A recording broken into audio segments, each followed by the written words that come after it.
Hi and welcome. It's Jim from Maverickstar Observatory. Very good morning to you. And before we begin, just want to say a huge thanks for those few people that have been supporting us.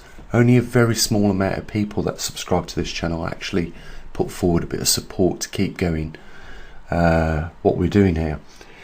Well guys, I'm here to tell you that we've got less than 11 months left before we reach that 40-degree mark. And I anticipate at that time we should start to enter into the weak field lines where the magnetic pole will, I suppose, migrate much faster. I've got to say, without knowledge of the past, it's very difficult to recognise merging problems in the future. What I mean by that is, without understanding our history and the events that have happened in our history, we won't know if these events are likely coming back about. Well, we know that from studying mid-Atlantic ridges over the years, recently, perhaps the last 40-50 years, we've known that the Earth has gone through many magnetic pole reversals, and we know that over the last 100 years the magnetic North Pole has started to migrate. Big thing is with this is that the last time the Earth went through a full magnetic reversal was 780,000 years ago. The only thing we have in knowledge of that, because of the lack of data, is the the magnetic patterns that is left, or the magnetite positions that is left in the mid-Atlantic ridge as the lava pushes it further away and it solidifies. It picks up the magnetic pole position of the Earth at that point in time and gives us a record, and that's it. We have learned in the last 40 years what is taking place in our core during this reversal that we're in right now, and that is a weakening of the magnetosphere.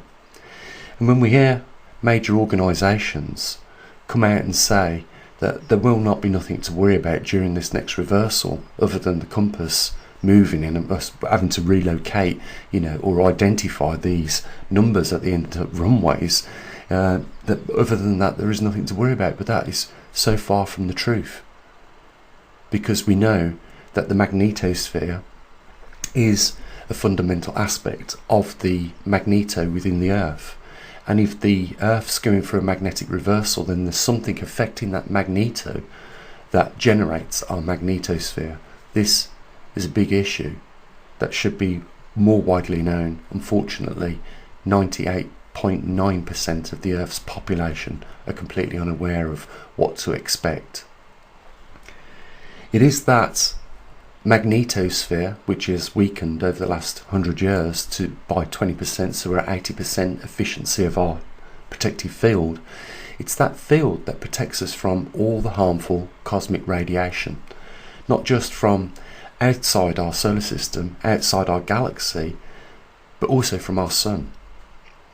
And we have noticed over the years of studying this effect, that there has been an anomaly associated with this, which is related to the jet streams and the upper atmosphere. Because when you have your primary defensive shield that protects you from cosmic rays weaken, then more cosmic rays are going to be inbound, and that is exactly what is happening. We've learned through the study of this effect on the upper atmosphere that it is leading to cloud seeding, and that is why our jet streams are now modified, and we're seeing interaction with the jet streams over the polar regions mixed with the tropical regions, both over the northern and southern hemispheres. This is what causes flash freezing, flash heat waves, early heat waves that are not usually due for months on end. In the future they're coming a lot sooner. We're seeing a lot more flooding when this hot and cold air clash together, delivering a lot of humidity and precipitation in regions of the Earth. It is all happening as a result of what is taking place beneath our feet. And people need to be aware that we could see an increase in these events within the next 10.5 months or so. We have, like I say, probably another less than 11 months left before we hit that point where we could see a rapid movement in the magnetic pole. We could also see a rapid depletion of the magnetosphere. I've always said that this magnetic reversal is unlike any other, and for that reason I'll explain why. On average, according to the magnetic reversals that we're recording in history around these Atlantic core ridges, we note that the magnetic poles used to reverse on average every 3 to 350,000 years, and that this one is over 500,000 years overdue, and it is now taking place.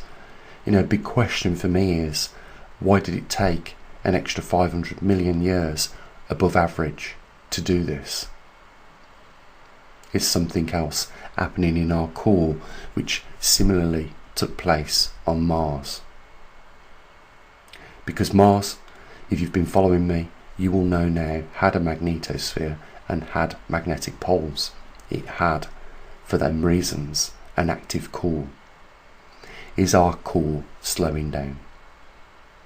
And could our Earth be in the process of going through a transition where at the outcome of that transition we lose our atmosphere, our water on our planet, and as a result of those two things we lose all biodiversity?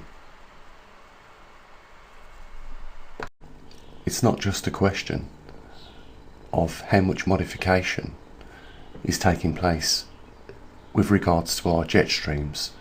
The other question is how we're going to feed 8 billion people on this earth that is currently here right now.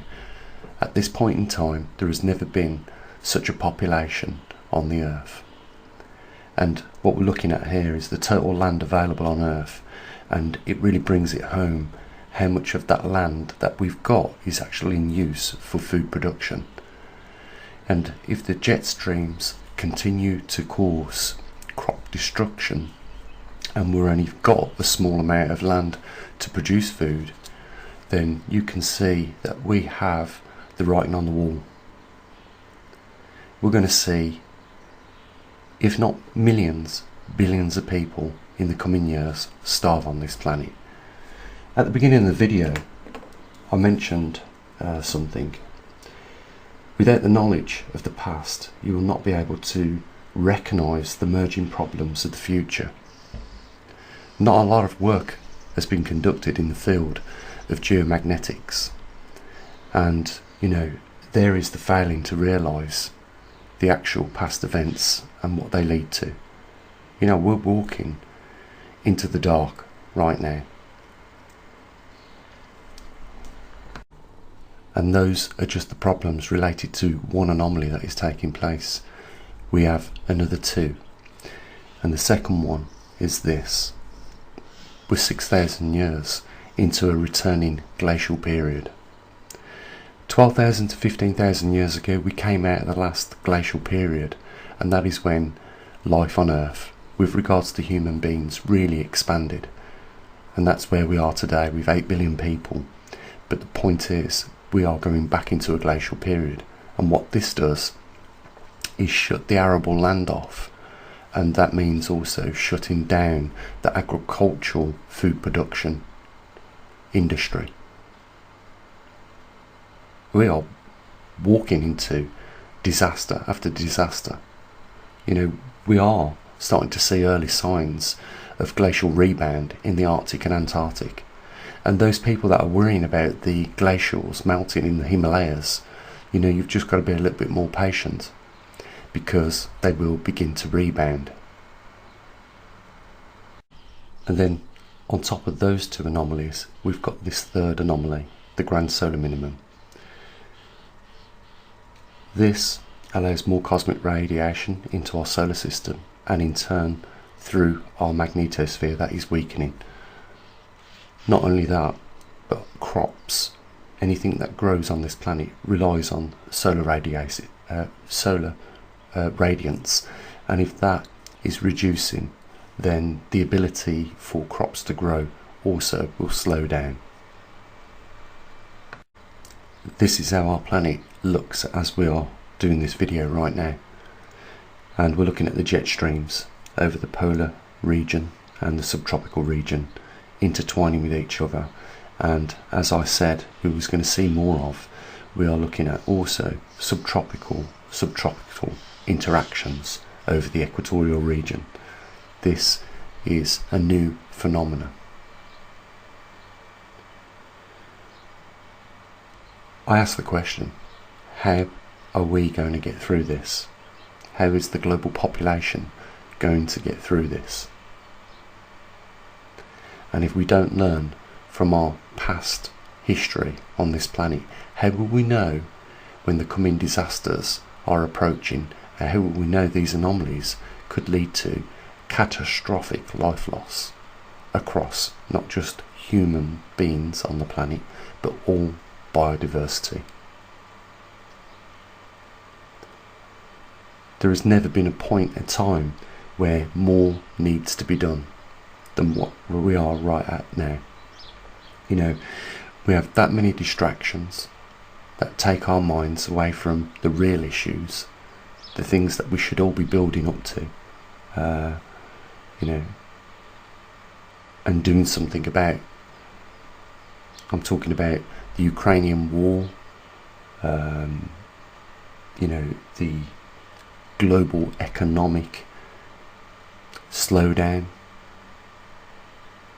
and all the other problems that we have, like, you know, politicians talking about CO2 causing global warming, not understanding the true facts of the case, that, you know, the true instigators to what has led to what is commonly classed now as climate change.